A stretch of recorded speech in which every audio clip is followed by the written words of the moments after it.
T'es-tu déjà senti comme un fantôme dans ta propre maison? Comme si tes gestes, tes attentions, les rituels que tu as bâtis avec amour pendant des années, devenaient soudainement invisibles, transparents, pour la personne qui partage ta vie? Bonjour à toi, qui viens chercher dans nos histoires la sagesse qui se cache derrière les peines du quotidien. Le récit que je vais te confier aujourd'hui est celui d'un amour qui s'est refroidi, et d'une femme qui a trouvé la force de rallumer son propre feu. Avant de commencer ce voyage, si tu crois que la vérité finit toujours par infuser, je t'invite à t'abonner à notre chaîne, à activer la cloche pour ne manquer aucune de nos leçons de vie, et à laisser un pouce bleu. C'est un simple geste qui réchauffe le cœur. Merci. Moi, c'est Viola. Et depuis des mois, chaque matin, je vivais ce sentiment. Le rituel était immuable. Je me levais avant le soleil. Le premier son dans notre appartement n'était pas celui du réveil, mais le doux cliquetis de ma machine à café. L'odeur des grains fraîchement moulus, c'était ma façon de dire bonjour au monde et surtout à Siro, mon mari. Je préparais son café exactement comme il l'aimait, un lungo, sans sucre, avec une minuscule touche de lait froid. Je sortais du four les croissants que j'avais préparés la veille. Leur odeur de beurre et de vanille était, je le croyais, le parfum de notre bonheur. Pendant 15 ans, ce petit déjeuner partagé avait été notre sanctuaire. Le moment où, avant que le monde extérieur ne nous happe, nous étions juste nous deux. Siro, avec ses yeux encore endormis, me racontait ses rêves. Je lui parlais de mes nouvelles idées de recettes. C'était notre fondation. Mais depuis 6 mois, la fondation se fissurait. Chaque matin, la scène se répétait, identique, cruelle. « Tu veux une tasse de café, mon amour ?» demandai-je, ma voix se voulant légère. Et chaque matin, la même réponse, jetée par-dessus son épaule pendant qu'il nouait sa cravate avec une hâte fébrile. Non, j'ai la tête dans le guidon, je prendrai un truc au bureau. Il ne disait plus, chérie. Il ne me regardait plus. Il ne voyait plus les croissants dorés. Il ne sentait plus l'odeur du café. Il ne me voyait plus. J'étais devenue une partie du décor, une habitude qu'il avait décidé de rayer de sa routine. Pourquoi? Je lui avais posé la question, au début. Il avait soupiré, exaspéré. Viola, tu te fais des films. Je suis juste stressée. Le projet me prend toute mon énergie. Le projet. Notre projet. Le doux rêve. C'était le nom que nous avions choisi pour notre future pâtisserie salon de thé. C'était le rêve de notre vie. Mon talent pour la pâtisserie, hérité de ma grand-mère, et son sens des affaires. J'avais passé des années à perfectionner mes recettes dans notre petite cuisine, à créer des gâteaux qui, disait-il, n'étaient pas des gâteaux, mais des poèmes. Lui, il avait monté le business plan, trouvé les financements, déniché le local parfait en plein cœur de la ville. L'ouverture était prévue dans 2 mois. Nous étions sur le point de toucher notre rêve du doigt. Alors oui, je mettais sa distance sur le compte du stress. Je me disais que c'était le dernier effort avant la consécration. Je me mentais à moi-même, avec la même application que je mettais à glacer un gâteau. Mais un matin, un détail a tout fait basculer. En prenant son costume au pressing la veille, j'avais remarqué une légère odeur sur sa veste. Une odeur familière, mais déplacée. Ce n'était pas le parfum d'une autre femme. C'était l'odeur du pain d'épices et de la cardamome. L'odeur d'une de mes recettes signature de latte. Une recette secrète, que je n'avais jamais faite qu'à la maison. Ce matin-là, quand il m'a lancé son habituel « je prendrai un truc au bureau », une force nouvelle m'a envahi. Ce n'était plus de la tristesse. C'était une détermination froide. J'ai attendu qu'il quitte l'appartement. J'ai attendu 5 minutes. Puis, j'ai enfilé un manteau, j'ai mis un foulard sur mes cheveux, et je l'ai suivi.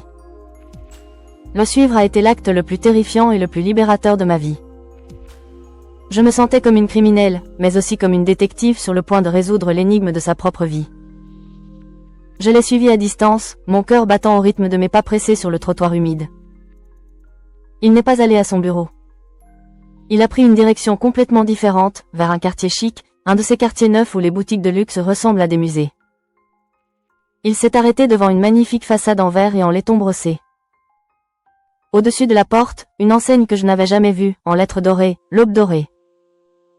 C'était un café. Un café incroyablement élégant, qui n'était pas encore ouvert au public, mais où de la lumière filtrait de l'intérieur. Il a sorti une clé. Et il est entré. Je suis resté de l'autre côté de la rue, caché dans l'embrasure d'une porte.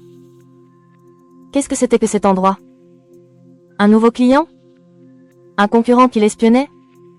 La porte s'est ouverte à nouveau quelques minutes plus tard, et une femme est sortie pour retourner le panneau de la porte sur « Ouvert ». Une femme jeune, belle, que je connaissais. Sonia. La designer d'intérieur que nous avions engagée pour « Le doux rêve ». Mon sang s'est glacé. C'était donc ça. Une liaison. Simple. Sordide.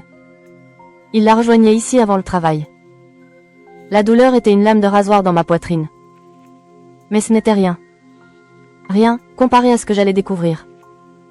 Poussé par une force masochiste, je devais en avoir le cœur net. J'ai traversé la rue. J'ai poussé la porte de l'Aube dorée. L'intérieur était somptueux. Minimaliste, chic. Tout ce que je n'étais pas. Sonia était derrière le comptoir, souriante. Quand elle m'a vue, son sourire s'est figé. Siro est sorti de l'arrière-boutique, une tasse à la main. En me voyant, il est devenu blanc comme un linge. Mais ce n'est pas ça qui m'a brisé. C'est l'odeur. La même odeur que sur sa veste. Le pain d'épices et la cardamome. Et sur le comptoir, sous une cloche de verre, il y avait mes créations. Mon cœur de velours à la framboise. Mes larmes de lune au citron et au basilic.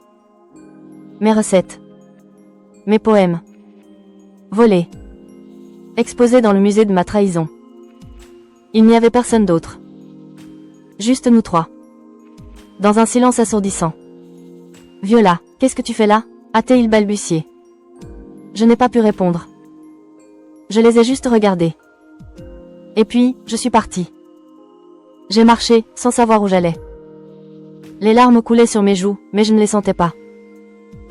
Ce n'était pas seulement une liaison. C'était un pillage. Il ne m'avait pas seulement trompé. Il m'avait volé mon âme. Notre rêve, le doux rêve, il était en train de le construire, ici, avec une autre femme, avec mes idées, mes recettes, mon cœur. Et il me laissait, moi, avec un local vide et un compte en banque qui se vidait pour financer sa trahison.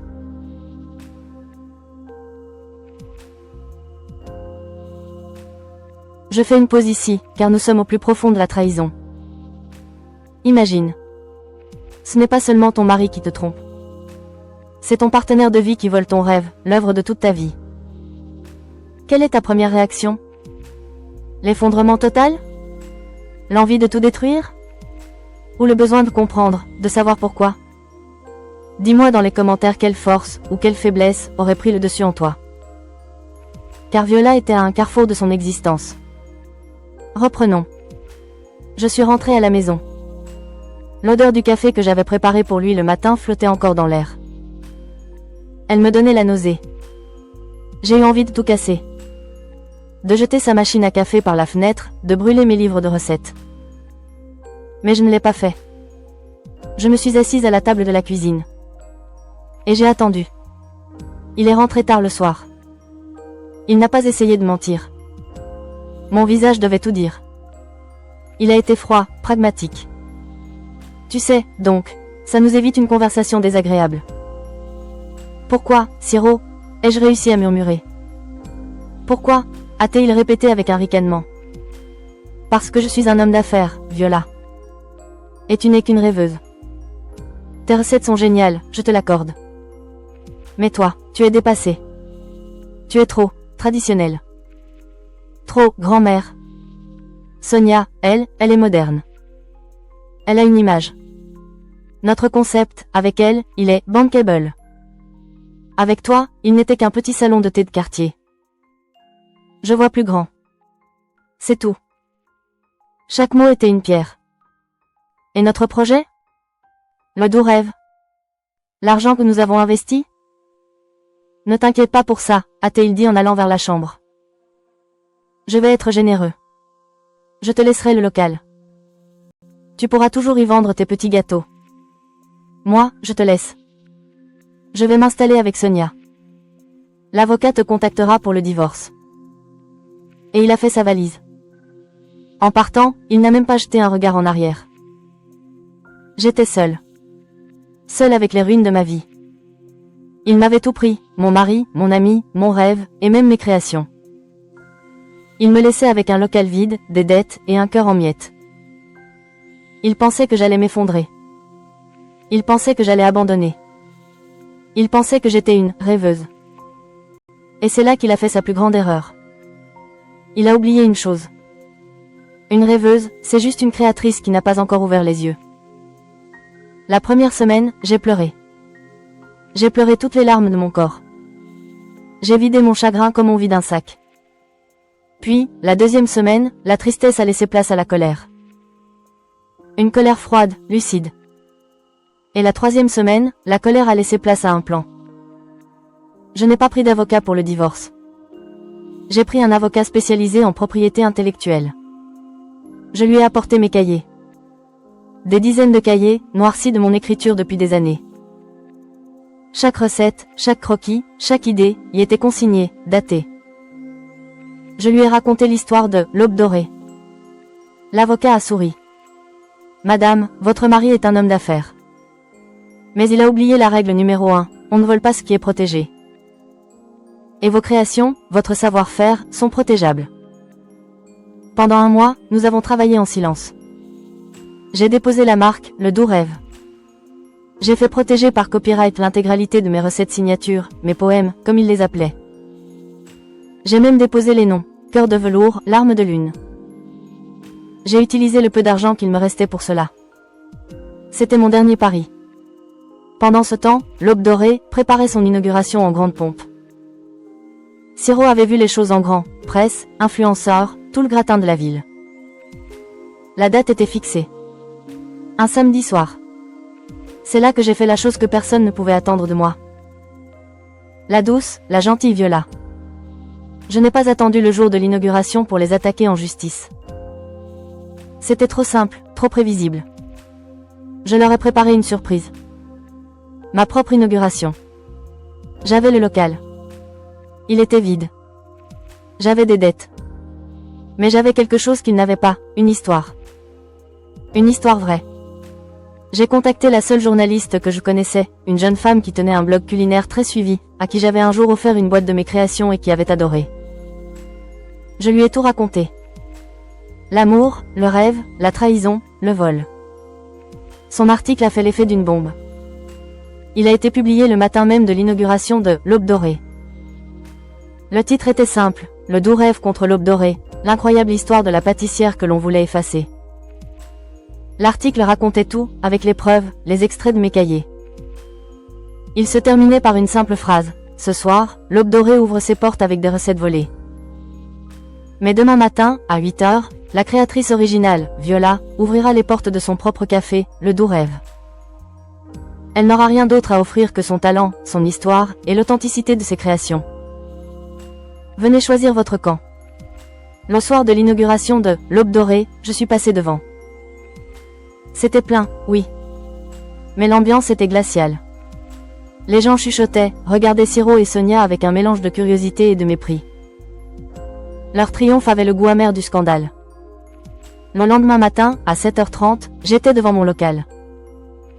Mon doux rêve. Il n'y avait pas de marbre, pas de laiton. J'avais juste nettoyé, installé quelques tables et chaises que des amis m'avaient prêtées. La seule décoration, c'était mes gâteaux, exposés sur le comptoir. Je n'avais pas d'argent pour un stock énorme. J'avais mis tout mon cœur dans ce que j'avais. J'ai ouvert la porte, le cœur battant, me demandant si quelqu'un viendrait. À 8 h, il y avait une file d'attente qui faisait le tour de la rue. Des journalistes, des blogueurs, des voisins, des inconnus qui avaient été touchés par mon histoire.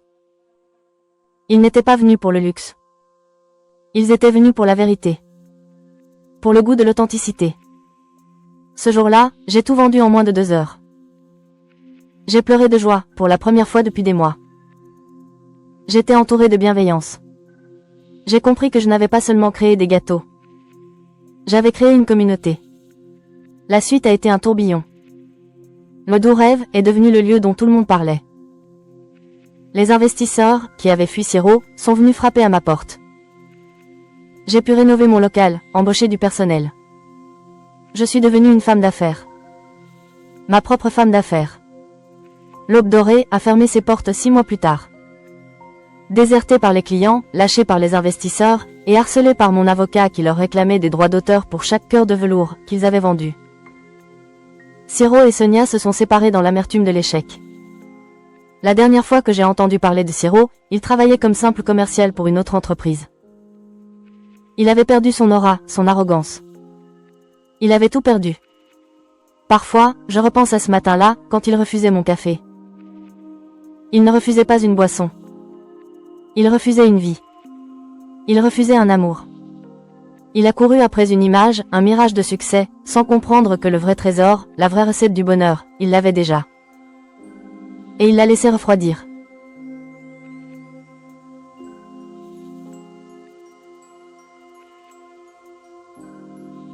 Un matin, exactement 3 mois après son départ, j'ai reçu un message d'une amie commune. Viola, regarde la une du journal local.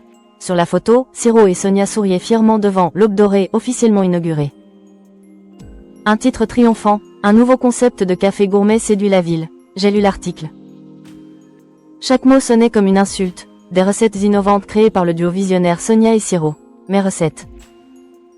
Ma poésie. Mais cette fois, je n'ai pas pleuré. J'ai souri. Parce que je savais que la justice, parfois, a le goût du sucre et de la patience. Quelques jours plus tard, une enveloppe a traversé les murs vitrés de l'Aube dorée. Une mise en demeure officielle. Violation de propriété intellectuelle. Utilisation illégale de recettes protégées. Usage frauduleux de marques déposées. Siro a cru à une plaisanterie. Jusqu'à ce que les huissiers viennent sceller les vitrines dorées de son café. Le rêve qu'il m'avait volé s'effondrait, lentement, sous le poids de sa cupidité. Et moi ? Moi, je préparais l'ouverture de « Le doux rêve, le vrai ». Pas dans un quartier chic, pas avec des dorures. Dans un coin tranquille de la ville, là où les gens venaient chercher un peu de douceur après une longue journée. J'avais repeint le local seul, avec mes mains encore tremblantes. J'avais refait les tables, recréé l'odeur du café, celle qui m'avait tant manqué. Le jour de l'ouverture, la file s'étendait jusque dans la rue. Des curieux, des habitués, des inconnus venus goûter les gâteaux de la femme qui avait transformé sa douleur en or. Je servais les premiers cafés avec le cœur battant. Et pour la première fois depuis longtemps, chaque tasse avait le goût de la liberté. Quelques semaines plus tard, un critique culinaire a écrit « Le doux rêve n'est pas un simple salon de thé. C'est un manifeste. Chaque pâtisserie raconte une renaissance. Chaque arôme, une revanche tranquille. » Siro, lui, a disparu des journaux. Sonia aussi. On dit qu'ils ont quitté la ville. Je ne leur en veux plus. La trahison, après tout, n'est qu'une épreuve de vérité. Et la vérité, c'est que parfois, il faut qu'on nous brise pour qu'on découvre de quoi on est faite. Aujourd'hui, quand j'ouvre ma boutique à l'aube, je respire profondément l'odeur du café. Cette odeur n'est plus celle de la nostalgie. C'est celle de ma victoire. Et sur le mur, juste au-dessus du comptoir, j'ai fait graver une phrase « On ne trahit jamais une femme qui sait se relever ».